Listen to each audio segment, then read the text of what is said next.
हाय, hello, नमस्कार. मी Archana, Archies कॅप्टी कॉर्नरमध्ये तुमचं सर्वांचं मनापासून स्वागत करते. तर माझ्या जाऊबाईंचा सकाळी मला कॉल आला, की जडेच्या आईला जायचं का आपण? आज शुक्रवार पण आहे म्हणे. तर मग मी म्हटलं ठीक आहे, पण मला ना एक अपॉइंटमेंट आहे पार्लरचं, तर मग मी तेवढं करून येते, पॅकेज आहे त्यांचं पूर्ण. तर एक 4 वाजता जाऊया म्हटलं आपण. तर मग आम्ही तिघी जावा आणि आमच्या मुली सगळ्या पुतणी वगैरे ते. माझा सिद्धेश तर ट्युशनलाच गेलेला होता. इशिका तर माझी नगरलाच आहे.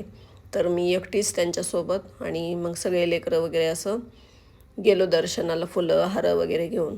तर असं म्हणजे नवरात्रामध्ये तिथं गर्दी असती, पण असं इतर वेळी मग काही नाही, सुमसामच वातावरण आहे तिकडं सगळं. आणि असं टेकडावरती आहे मंदिर, छान वरती पायऱ्या पण आहे असं वरती जायला खूप. आणि असं मंदिराला फेरा मारून मग जावं लागतं पलीकडं दर्शनासाठी. असं डायरेक्ट मंदिराकडनं येता आहेत तिथे. जडेची आई म्हणून आहे. तर मग म्हटलं चला आता दर्शन वगैरे करावं. तर गेटच बंद आणि संध्याकाळच्या वेळेला गेट उघडायला पाहिजे, पण ते बंदच होतं कसं काय काय माहिती. पण मग बाहेरूनच आम्हाला दर्शन घ्यावं लागले. एक 10-15 किलोमीटर आहे ते जालन्यातून रेवगाव म्हणून.